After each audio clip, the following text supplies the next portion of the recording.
Boz, and it is Tuesday Night Live. We are here live on the channel from the University of Tampa.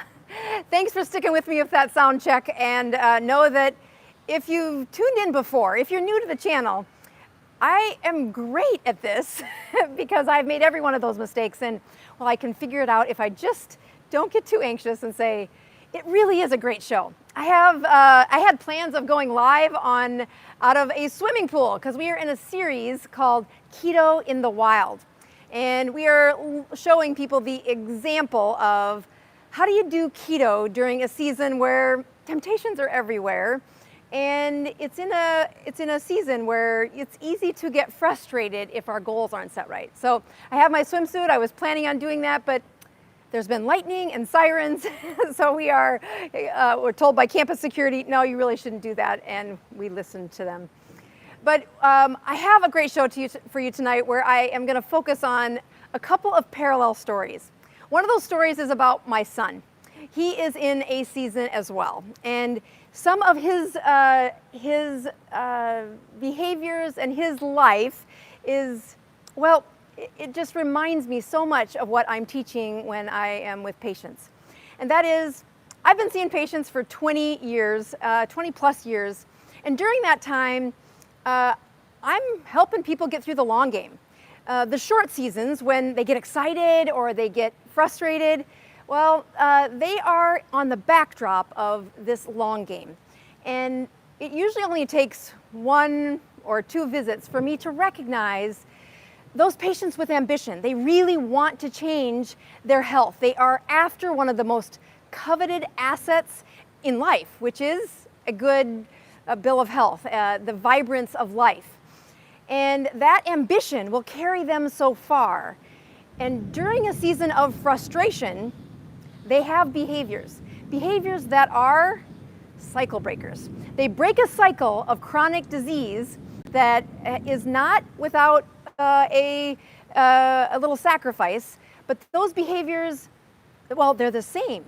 The ambition to change is on the backdrop of these 6 behaviors. The first one of which is what we covered last week, and that is when they're in a season, it says no sound, but I don't, I hope Leopold is not the only one who has no sound. It looks like there's sound on my end. I have sound. Thank you very much.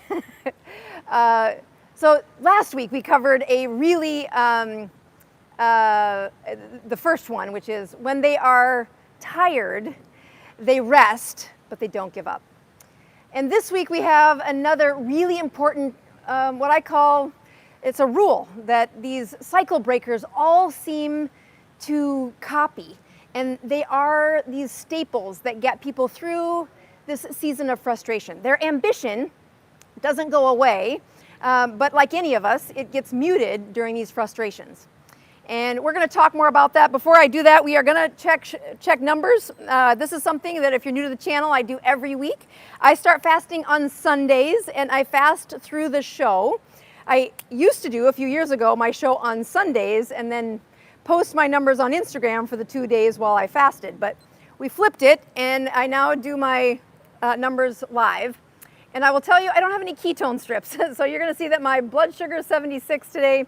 And it is probably because of the stress of rushing out of that pool where we were set up because the lightning was striking and getting started on a live show that we do like to start on time, even if sound doesn't always tell me that that's what's happening. So I don't know what my ketones are. I'm sorry, guys, that those ketone strips somehow did not make it to the live to the set today. So I do have some announcements that I will quickly shuffle you to bosmd.com, which is my website. But there's a special drop-down in bosmd.com called Dr. Boz Favorites.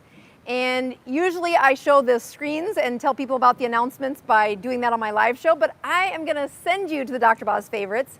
And I do want to give a hint that there are some Easter eggs hidden on that page. So click around. But those are the places where many of you have written into questions. What's my recommendation? What do I use in this situation? Where am I speaking next? I have a couple of events where the team and I are going to be in Orlando coming up on the first weekend of August. I will be in Louisville in October. And as other speaking events come into my schedule, I try to announce them for you. But I don't have the ability to show you that here, so I want you to go to the Dr. Boss Favorites page and notice that there are several rows of my favorites, so you might want to click around a little. But let's get back to the story of the night. So I'm going to use my son Walker, who is 20 years old, and his job this summer is door-to-door sales. So in the chat, if you've ever done door-to-door sales, please tell me, and then tell me, what did you sell? Because he's a great kid, and he is ambitious, and he has some goals that he really wants to reach. But his dad and I said, yeah, there are some things you really should learn how to do. And this season you're in called college is definitely one of those places where the world forgives you when you're not great at it. And it is a perfect time to have some bloody knuckles in a season, which can be frustrating. So he has a career path ahead of him, but learning how to do sales is, well, it's quite the commodity in our family heritage. My husband's from a family of salesmen, and I think anybody being honest, whether you're a doctor or a lawyer or any of those, you have to learn how to sell. And so he's doing that. And he started out like a lot of my keto people do, which is lots of excitement. He was, going through the study manual. He had been selected from a bunch of other applicants to go to Chicago to knock on doors. And he was going to get he's in a kind of like a, I don't know if it's called an incubator, but wherever the sales people hang out and learn these sales skills. And they have bunk beds where they share life together for a summer season of selling. So he starts out on this journey, and he is putting in the time. He's putting out 12 hours a day. He is knocking on over 80 doors a day. And as he's learning this skill of how to sell, there have been a few really important things that have helped him along the way. So he starts the first week out and he learns about what he's selling, which was security systems. And he doesn't tell mom and dad much about it at all. You practice a few lines about how to explain the system, but mostly he's learning the rules of salesmanship. And when there says no soliciting and you solicit, they can call the cops. Yeah, that happened to him, yes. But he also is learning, how do you communicate this problem in a time where people are busy, and and then how do you deal with rejection? So he has this mentor, and the mentor has told him in the first few weeks that shows him how to do the sales. He comes along with him, and he says, Walker, I want you to keep track of your metrics. Keep track of how many hours you're on the pavement, how many doors you knock on, how many people allow you to talk to them, how many people are actually the homeowners. And as he continues to hone this skill, the metrics are really important. So it brings me to circle back to that story in just a minute. Because when I look at these patients, who over the years I call the cycle breakers, they are not stuck in that spiral death trap of chronic illness. They have broken out of this. And they did it because they were ambitious. They wanted this goal. And when they got past that fun season of first being keto or first feeling a little better, they get to a season of frustration. And not only did they do like we did last week, which is when they get tired, they rest, but they don't give up. The second thing that the pattern of these ambitious people tends to be is data is their friend.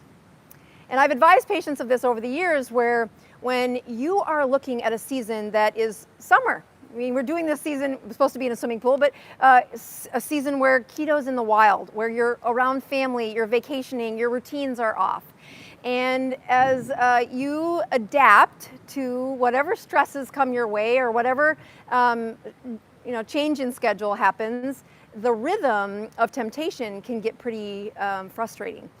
That we said last week, and I still have this as my goal, that if the weight you started at on June 1st is the weight you are at the end of August, that is a huge win. That is keeping it stable during this season of frustration. But when I look at the cycle makers, the second part of the rules, these 6 rules that I find in patients who broke out of the cycle, who did not have the chronic disease, who changed a pattern of living and they stayed there, is that data is their friend. That this long game that we play is supposed to have these frustrations. It is by definition going to have these frustrations. And when you're in that season, I tell patients that the data will carry you. Much like the mentor told my son as he is knocking on doors and teaching about his security system, the metrics of having those doors, how many days, how many doors did you knock on, how many stories did you tell, it's during those times when he gets frustrated that he looks back and says, I really am doing a lot of the right things.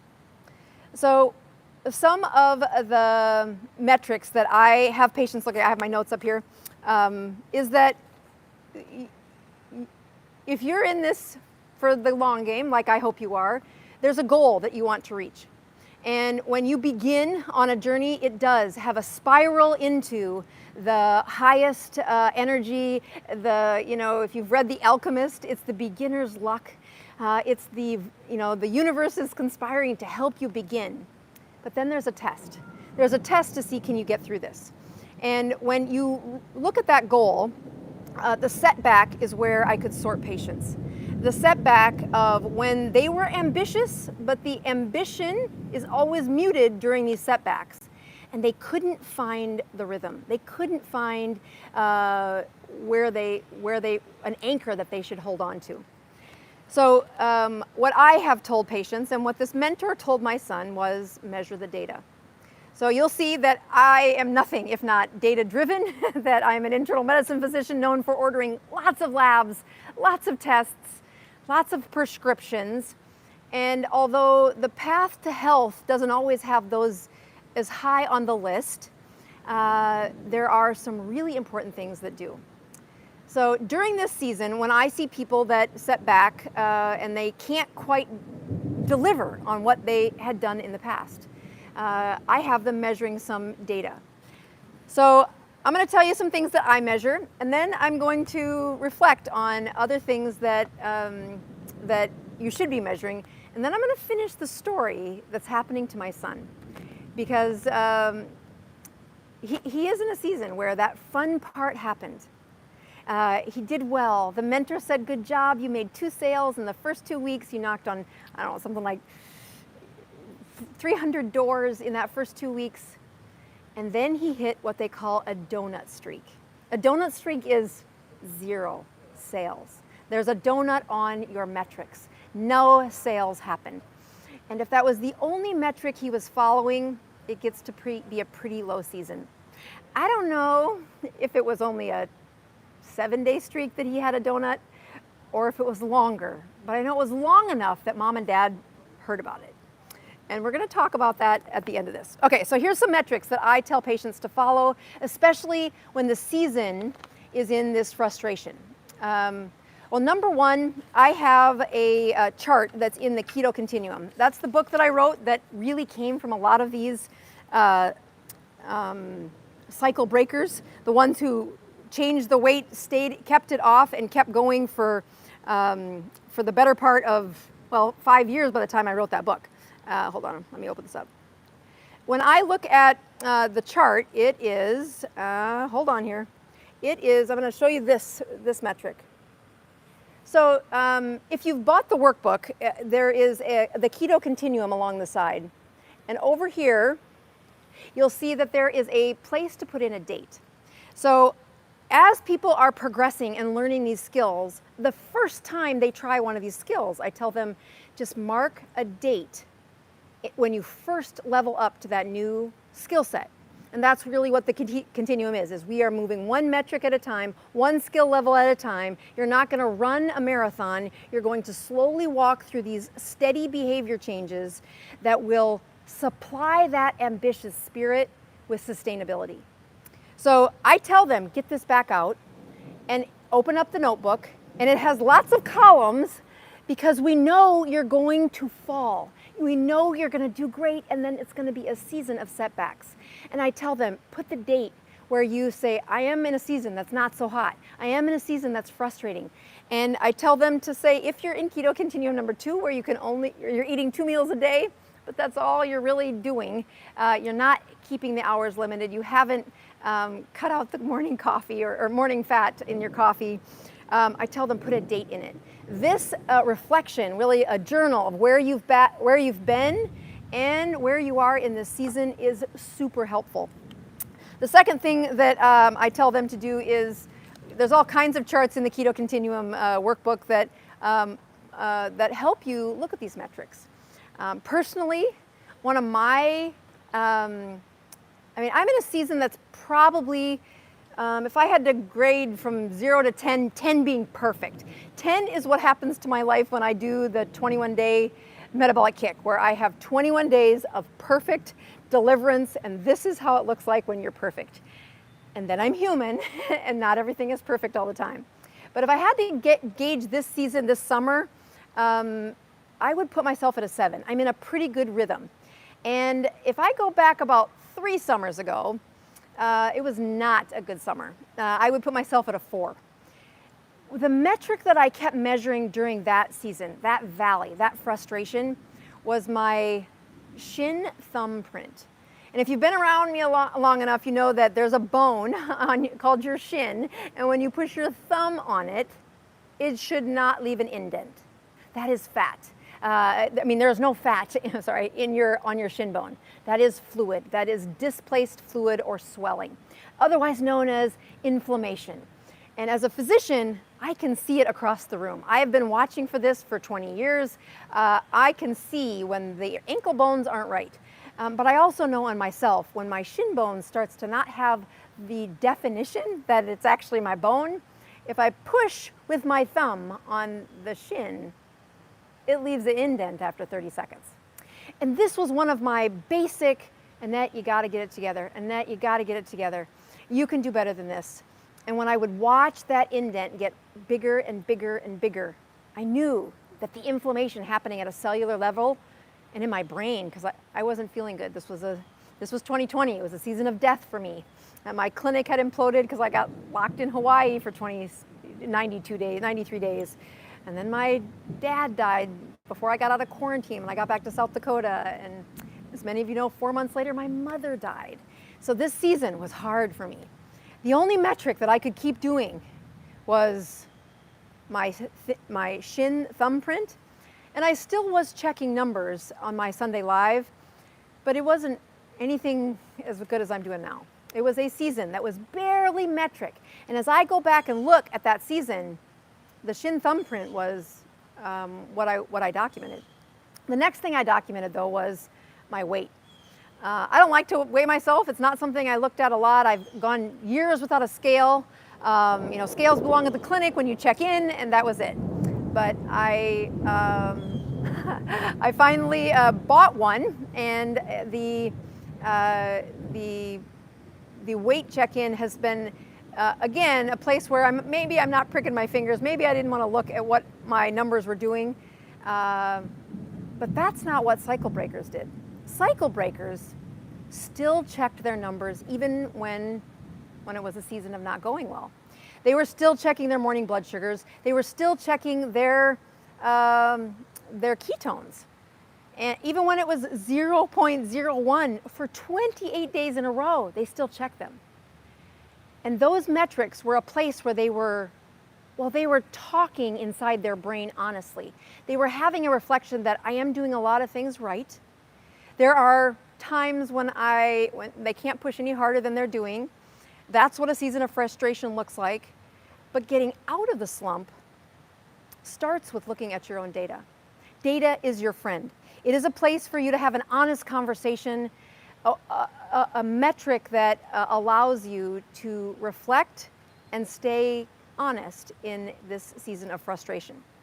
So as I look at Walker, let's go back to his story, because I think as I was in my support group this morning, I started out with a prayer for my son, because yeah, he is now over, I think this is his 9th week in Chicago, knocking on doors.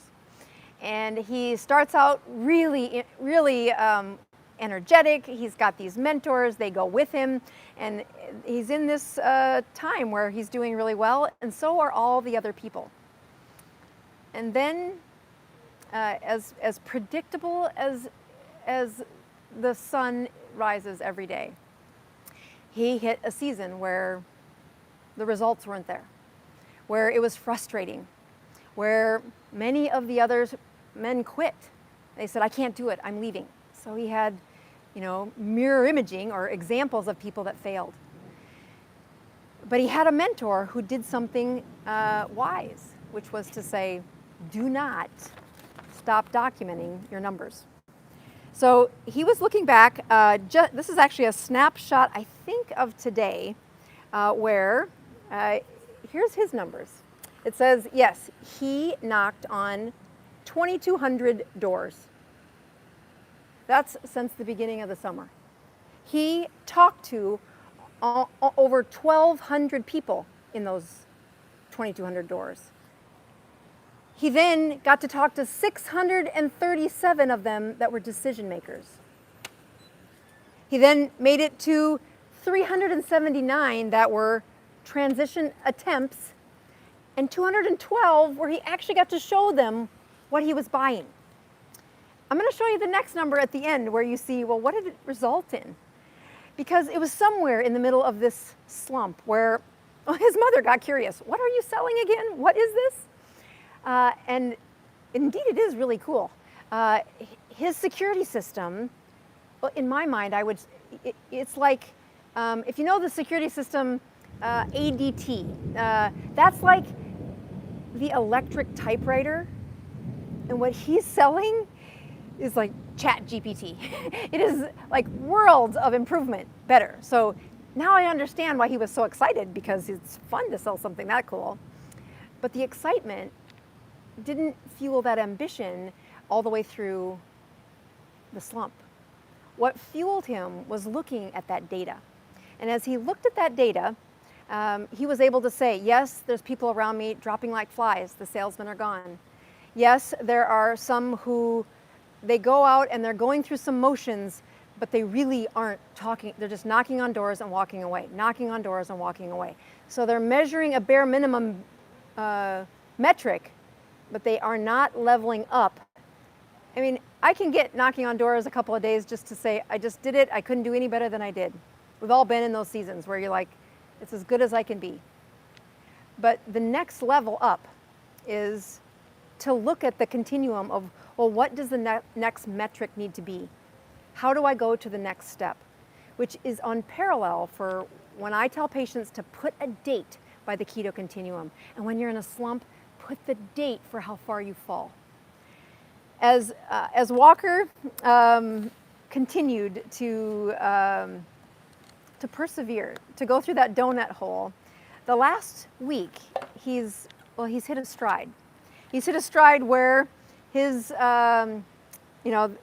what the sales guy in the college job fair promised was, this is the job where you could make $70,000 in a summer if you sell an insane amount of systems.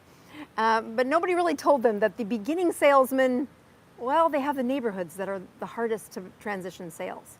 That you're going to have to show through a season of frustration, how do you get through? And it really is when people measure their data, keep track of it, and use that as a point of reflection. All right, so I'm going to show you where Walker ended up for the summer, and then I'm going to give you the little surprise that I'm working on for him as his mom, so hang in there.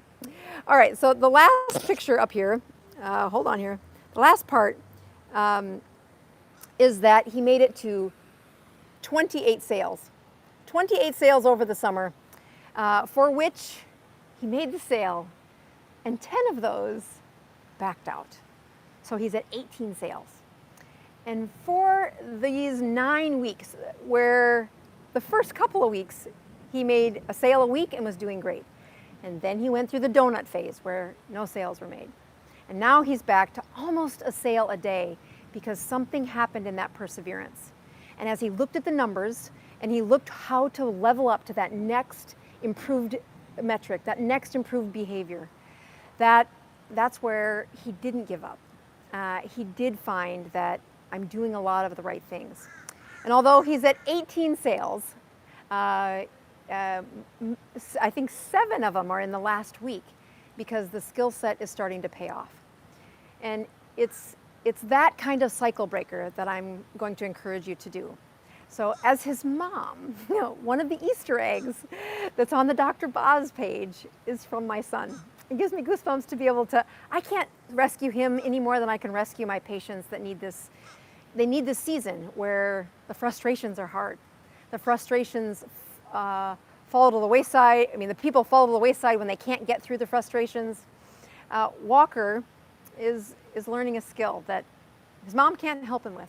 He has to figure this out. But I can give a little Easter egg on my Dr. Boz favorites page. So for all you moms out there, for anybody out there that's ever had a kid who's going through a tough season that you want to rescue them from, but you know better, check out the Easter egg on the Dr. Boz favorites page. Before I close tonight, I've seen several of your numbers or of your questions. I have that my team has posted one of the questions that I'll answer here in just a minute. I do want to say that this series of Keto in the Wild is meant to show you what it's like to be in a season that's got a change of schedules and these temptations that are in life. We have 4 more of them coming up, and I hope you'll stick around. We're trying to have it a little less didactic or lecture-like, which is my favorite style. But it's helpful for me to have a little less stress during live and tell stories and really relate back to what my patients have taught me over the years. So I hope you'll keep checking in. For the newbies on the channel, we are trying to start at a newbie level on all of these 6 series, and then we have a really cool thing that we're going to do, especially targeting all the new people that have joined the Dr. Boz brand and our journey, and hopefully you're going to be a cycle breaker. All right, let me quick answer this question, and we are, by the looks of it, we are about to get rained on, so I'm going to get maybe 1 or 2 questions and then call it good. Okay, so Haram442 says, hello from the hills of Arkansas. I had an awesome success with the keto diet thanks to what I've learned from Dr. Boz. I went from 260 down to 185. Dr. Boz, how do you feel about carnivore? Well, I'll tell you that when a few weeks ago I asked people to submit a video for what do you eat, what do you eat in a day? Because I tell people when they ask me what I eat in a day, I'm like, it's pretty boring. And I might not use the word carnivore, but well, I grew up on a hog farm and a beef farm, and I like meat, but I also know that's where I can get satiated with a highly nutrient-dense food and not gain weight. So I don't know if I could say I'm completely carnivore, but I have lots of patients that succeed on it. The reason I push for them to actually think about it is it puts a rule in their mind that says, just stick with meat. And sometimes the simplicity of that helps them to conquer one of those steps of maturity in the ketogenic diet. I mean, the steps of maturity start out with, we have been from this land of abundance, this land where in America you can find any food you want at any grocery store in any state. It's really right there. When we start saying you're not going to have that health, that vibrance. We have a man in my support group named Ken, and he's 92 years old. And he is the most energetic, happy man because over the last several years, I would say 5 years, he has gone keto, carnivore for some of that, and then still just continues to say, how do you resurrect health? And he's 92. everybody that shows up in that support group, they look at him with envy and say, that's what I want in my life. 92 drives to my support group an hour and a half to be there at 8 o'clock in the morning. And this is not rural South Dakota, it's Tampa. He's got traffic to deal with. And he's there with a smile and vibrance on his face that the whole room is a little jealous of. That's what we're after. So the fact that graduation of maturity, that 92-year-old is one of the more keto mature people in the room because he made it to the other side. One of the ways people do that is they just give themselves a rule, and simplicity wins. So if that rule is, I'm trying to cut down on the carbs, I'm really trying to eat less processed food, carnivore gets you a long ways to that goal. And some people can get completely healthy, really return their numbers back to what they should be, back to what I would call healthy. And they do it in the name of carnivore. So that's a long way to answer. I'm not opposed to carnivore. I think even mentioning the word keto sometimes turns people off. So I try not to put too many labels on what does it look like to have a keto journey, and maybe the word's carnivore. All right, Darla writes in and says, hello, if a person has cirrhosis of the liver, not from alcohol, is keto okay?